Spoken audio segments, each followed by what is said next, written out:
Good evening and welcome to chapter 30 of Varjak Paw, the Outlaw Varjak Paw by SF Said, illustrated by Dave McKeen.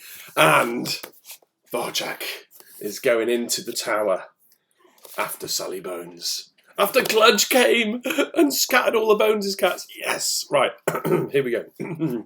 God, man, I hope you're all right after yesterday, chapter 29. Wow, that was intense. Yeah. Okay, coming up to the grand finale now. Here we go. Chapter 30. Varjak climbed the spiral steps, heart thumping in his throat. His eyes adjusted to the darkness as he went up. The stairs were narrow, dusty, and very old. There were strange carvings on the walls. They looked half familiar, but they were crumbling, covered in cobwebs, and he couldn't really see them clearly. It was a long way up. It felt like climbing a mountain. With each step he expected Sally Bones to come at him. She was waiting in a chamber at the top of the tower. She was standing in front of a wide arched window where the great bell hung. It opened onto a narrow ledge. He could see the night sky outside. He could hear the snowstorm raging, the wind howling like the end of the world. But in the tower it was still as death and dry as dust. Away to one side, by the bell rope, was Holly. Sally Bones wasn't looking at her. She was staring at Varjak with her ice blue eye. He met her gaze. It was like looking into absolute darkness in that Mesopotamian temple chamber before the sun came through. He stepped forwards, shimmering in slow time, the power crackling off his claws. "It's over," he said. "Let Holly go." Sally Bones shook her head. "You cannot beat me," she said. "You never could, you never will." "It's different now," said Varjak. "I know things now that I never dreamed of." She smiled. "My old enemy. Come then, do it, if you can." Varjak breathed in. 2, 3, 4. The energy surged inside him. But the thin white cat was also in slow time. Her whole body shimmered with a terrible power. He started to circle her. There, at the top of the spiral stairs in the darkness, with the open arch behind them, they circled each other, both looking for a weakness. Sally Bones reached out to brush Varjak's whiskers, and he lunged at the opening. "That won't work anymore," he said, unleashing a moving circle at her. His claws slashed out, left, right, slashing, slash, slash, slash. Sally Bones staggered back. A few strands of white fur fluttered to the ground. Their tips were red with blood. She steadied herself and licked her lips, showing sharp, pointed teeth. "Good," she said. "Now do what you will. Give me everything." He looked into her ice blue eye. He saw the same power that burned in him, burning like a dark star in her. It summoned something from his depths, an absolute denial. It rose up out of him and rushed towards her. He came at her with all his power, all his skills, all the anger and pain and sadness in his heart. He hit her with everything, for Holly, for his friends, for the free cats in the harbour. Every hit drew blood. He went for her face, her throat, her ribs, burying her in blows, ripping, smashing, slashing her apart. He never fought so fiercely. He had to win. So much depended on it. She had to go down. But Sally Bones soaked it all up. She seemed to rejoice in it, as if it only made her stronger. She took everything he threw at her. And now she came back at him. A whirlwind of white. He parried to his left, parried to his right, but then she came through the middle and kept coming, a blur of whiteness in the dark, and he could not keep up. Smash! Sally Bones broke through Varjak's circle. His defences were breached. He reeled back off balance. She drove him back and back and back. She forced him out, through the arch, onto the narrow ledge outside the tower. Howling wind lashed his spine, froze his blood. He looked down. Through the snow he could see the graveyard and the city lights spread out far below. They were so high, much higher than he'd been the night when Holly fell. Varjak's head swam. White snow whipped into his face. The wind was howling like the end of the world. Slash! A long white claw seared through his side. He felt it like a knife opening him up. He looked down and saw a few strands of silver blue fur fluttering away. Their ends were wet with blood. He looked up at Sally Bones, and then she hit him once, twice, right between the eyes. Everything came apart, everything broke down.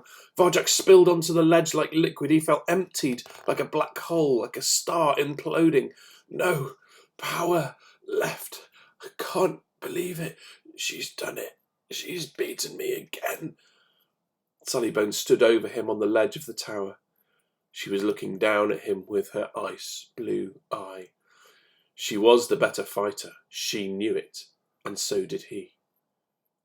Sometimes you cannot beat your enemy. Poor Jalal. He couldn't do it, and neither can I. Feel cold now. Everything's slipping away. It's the end of the world. It's over. Varjak shut his eyes and waited. Clang! Clang! Clang! A vast ringing noise filled his head. At first he thought it was Sally Bones hitting him again, but he couldn't feel anything. No pain, nothing. And a great tide of sound was rising, each note louder than the last, chiming, pealing, blasting into the night. He opened his eyes. Sally Bones was standing above him. There was pain on her face. She was flinching at the noise, her ears pinned back as each clang filled the sky around them, a resounding again and again, even bigger than the sky. And it hurt Varjak's ears too. It felt like he was burning into the core of his brain, but it was a glorious sound. Clang! Clang! Clang! Sally Bones turned away from Varjak, scowling with fury. She stalked back through the open arch, and in the tower... It was Holly! She was ringing the massive bell. She was swinging on the bell rope, using all her strength to make it peal out into the night. With that glorious deafening noise, she distracted Sally Bones just long enough for Varjak to catch his breath. Get back in here, Varjak Paw! Yelled Holly. Get back off that ledge and fight! He grinned in spite of everything. Holly, she made something shine in him like fine whiskers of starlight or a chain of coloured lights, brilliant in the winter night. Holly still believed in him, even now. Far below in the graveyard, his friends were looking up. Every single one of them believed in him. I cannot let them down, he thought. They need me. They're my pack, my gang. I will not let them down. But what can I do against Sally Bones? The only way is to face your enemy. Face them and see them truly, without fear, without hate. Varjak heaved himself up onto his paws. His body was a wreck, broken, a bloody pulp of pain, like a train had run over him, crushed him flat into the track. His side was bleeding, his back was aching. His paws felt like they'd break away if he fought any more. But he went back through the arch and faced Sally Bones again. The bell had stopped ringing. Its sound was still reverberating, resonating, but it was dying away. Sally Bones had chased Holly down from the bell rope and was shaping up to slash her to death. You leave Holly alone, said Varjak. Sally Bones turned and saw him and laughed in his face. Varjak Paw! Back for more? What a courageous little cat you are! You fought well. I am almost sorry it must end, but it must. She came up close to him, so close he could see the bones jutting out of her, and he could almost smell the darkness. But he didn't back off. He didn't breathe. 1, 2, 3, 4, or make a moving circle. He stood his ground, still and silent, and looked into her ice blue eye, without fear, without hate. And what he saw was Sally Bones. Everything she was. Everything she used to be. Everything she would be. He saw it all. And he saw it truly. This cat who'd lived so long in darkness, he saw the darkness. He saw the despair. Yes, she murmured. Give in to the darkness. But Varjak was not afraid any more. And now he remembered what he'd done the last time in the harbour yard. He thought of Mesopotamia, of the mountain, of the bright and silent sunlight. Sunlight! Sally Bones was never seen in sunlight. Did it dazzle her? Was that why she pulled away from him? Was she powerful only in the darkness? One ray of light can change everything. It was the darkest hour of the night, the hour before dawn. If he could hold on, if he could just somehow hold on till sunrise, then maybe, just maybe, he'd have a chance. So as Sally Bones came towards him, Varjak told himself what to do. Hold on till sunrise. Just hold on, and don't give up, whatever happens. He breathed in, 2, 3, 4, and prepared to meet her again. He stood there shimmering with a power that came from deep within, from everything good and bright inside him. She threw everything she had at him, all the anger, all the pain and the sadness in her heart, all the darkness and despair in the world, blow after blow after blow, raining down on Varjak's head. It was all he could do to keep his circle strong against the onslaught. To hold on, just hold on for dawn. He lost track of time as they fought. It could have been hours, it could have been days or years, 100 years, locked in battle with his enemy. Just hold on till sunrise. She was strong, Sally Bones. She was so very strong, and the darkness in her heart was powerful. And Varjak was tired now, so tired. Slowly but surely, she pushed him back and back and back onto the ledge of that fearfully high tower. And he could hear Holly ringing the bell again, but it did no good this time because Sally Bones was pushing him back, and he knew she would not stop until he'd fallen to his death. But he still held on. How much longer till dawn? He'd lost all sense of time and space. Where were they? It seemed like the whole world was flickering, blurring at the edges, its surfaces growing thin. It seemed like he could see through the world, through time and space, into something older, deeper, truer. It was almost like he could smell the sharp, sweet, wild mint and see the mountain. No, he could see it. There it was, before his eyes, a mountaintop at sunrise.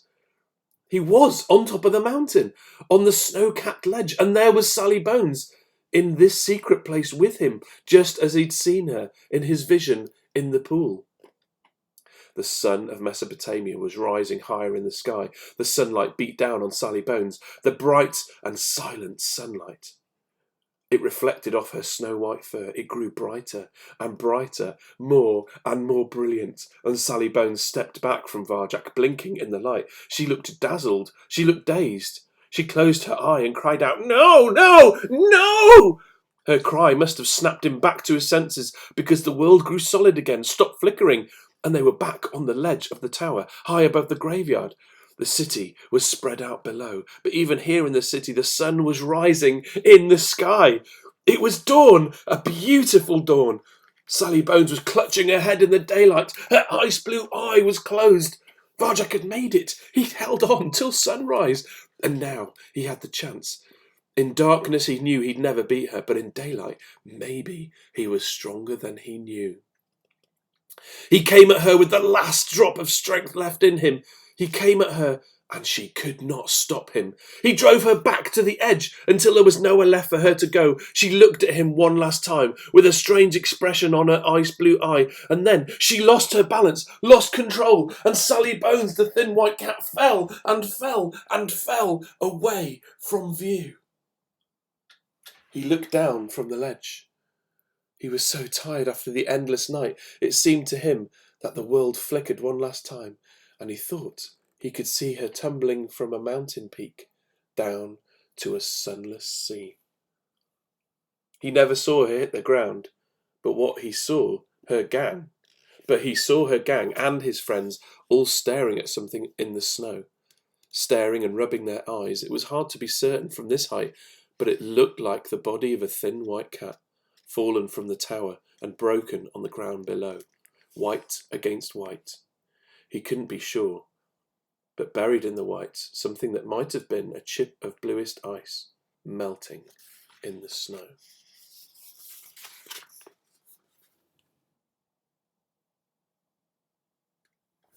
And that is the end of Sally Bones. And the end of chapter 30. Wow. One more chapter to go, and you're going to have to wait till Monday for chapter 31. Thank you so much for coming on this ride with me, coming on this journey. It has been incredible. I look forward to seeing you on Monday. Remember, this is the last chance for any shout-outs, so any shout-outs at all, or if you had a shout-out and you want another one, I'll do a big list on Monday if you like, to everyone who's listened. Then please get in touch. Either tweet at Phil Wickins or email me, phil.wickins@run.walk.co.uk. But thank you very much for listening, and I'll see you for one last chapter on Monday. God bless. Sleep well. Have a good weekend. Sally Bones is dead!